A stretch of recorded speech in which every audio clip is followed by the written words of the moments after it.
서브이십니다. 글로벌 자본주의 기업의 숨겨진 파워. 세계 인구는 2023년 12월 24일 현재 약 86억 명입니다. 글로벌 기업은 지구상의 모든 인간이 유사한 욕망을 품게 만들어 그들이 소비하도록 해야 합니다. 그래서 그렇게 한다면 세계 시가총액 1등도 가능합니다. 그러나 86억 명 모두가 원하는 상품은 같을 수가 없습니다. 물론 온 지구인들이 원한다고 해서 원하는 것을 다 얻을 수도 없죠. 그래서 글로벌 기업은 그들이 모두 선망하는 상품을 만들고 가질 수 없다면 박탈감을 느끼게 해야 하죠. 그러한 상품을 브랜드가 있는 메가히트 상품이라 합니다. 브랜드가 있는 메가히트 상품은 어떻게 만들어질까요? 글로벌 기업은 상품의 수를 줄여 원가를 낮출 수 있고 가격은 최대한 올릴 수 있는 상품을 만들고 싶어 합니다. 그래야 마진이 높아지고 영업이익률을 극대화할 수 있습니다. 예를 들자면 애플의 아이폰처럼 말이죠.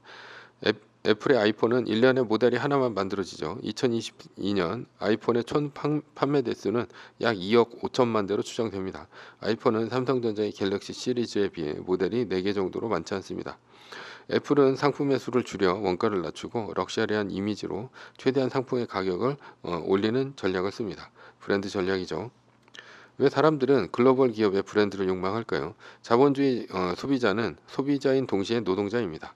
자신이 만든 물건을 자신이 소비하는 구조라고 할 수 있죠. 자본주의 노동자는 규격화된 노동자입니다.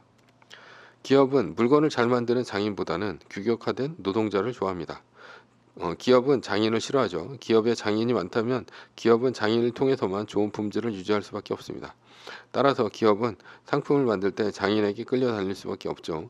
장인에게 끌려다니면 원하는 시간에 원하는 가격에 원하는 제품을 시장에 내놓을 수 없습니다. 그러니 상품의 가격이 올라가고 시장의 출시 시기가 늦어지게 되죠. 기업은 장인이 없어도 돌아가는 시스템을 좋아합니다. 그러니 장인의 노하우에 기댄 상품보다는 매뉴얼로 제작할 수 있는 상품을 만들길 원합니다. 그러한 상품은 아무나 만들어도 되죠. 따라서 규격화된 노동자가 필요한 것입니다. 이렇게 규격화된 노동자로 물건을 만들면 기업은 이익입니다. 왜냐하면 규격화된 노동자는 얼마든지 필요에 의해 바꿔 끼울 수가 있고 필요 없다면 해고할 수도 있기 때문이죠. 규격화된 노동자는 매뉴얼에 의해 상품을 만듭니다. 노동자는 소비자이므로 소비자의 소비 습관도 노동자의 규격화된 습관을 따라합니다. 즉 규격화된 소비입니다. 규격화된 소비란 비슷한 욕망을 추구하고 비슷한 유행을 따르는 것입니다. 글로벌 기업의 브랜드를 만들려면 어떻게 해야 할까요? 대중들의 욕망을 선점하면 됩니다. 대중들의 욕망을 선점하려면 어떻게 할까요? 오리지널입니다. 자본주의 소비자는 처음 만들어진 오리지널을 좋아합니다. 그래서 처음 만들어진 상품은 선점 효과가 있습니다. 예를 들어 스마트폰을 처음 만든 애플의 아이폰을 스마트폰의 원조라 생각하고 나머지는 아류라 생각합니다. 클라우드의 오리지널은 아마존의 AWS라고 생각하죠. 요가복의 오리지널은 룰루레몬이라고 생각합니다. 인공지능의 오리지널은 오픈 AI의 챗 GPT라고 생각하죠. 선점 효과는 대단해서 2등이 웬만해서는 오리지널을 이길 수가 없습니다. 1등이 삽질을 하고 2등이 1등보다 10배는 잘해야 1등을 뛰어넘을 수가 있습니다. 왜냐하면 대중들은 오리지널을 머릿속에 영원히 각인시키기 때문이죠. 소위 앵커 효과입니다.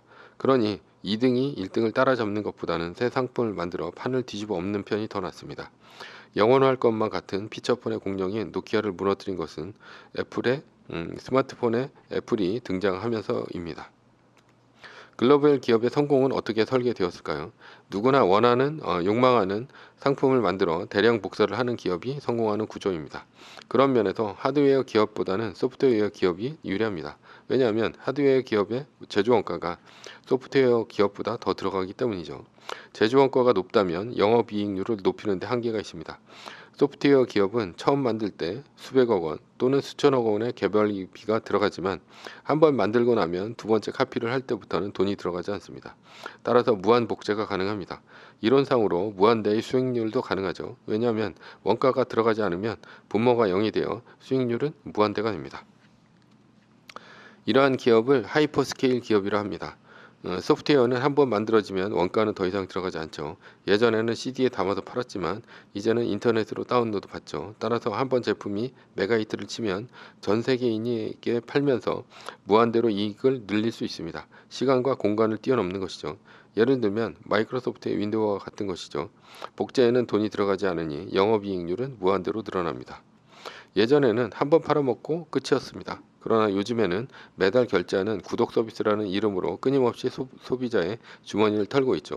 마이크로소프트의 MS 오피스, 어도비의 크리에이티브 클라우드, 아마존의 클라우드 AWS, 테슬라의 완전 자율주행인 FSD 등이 있습니다. 글로벌 기업은 모두 구독 서비스를 합니다. 결론입니다. 글로벌 자본주의 기업은 전 세계인의 욕망을 투사할 수 있는 기업입니다. 그런 면에서 세계 1등 기업은 기본적으로 소프트웨어 기업이면서 구독 서비스 기업이고 하이퍼스케일 기업입니다. 물론 하이퍼스케일로 성장을 하지 못한다면 2등에게 자리를 내주고 사라질 수밖에 없죠. 따라서 세계 시총 1등은 가장 혁신적인 기업이라 할 수 있습니다.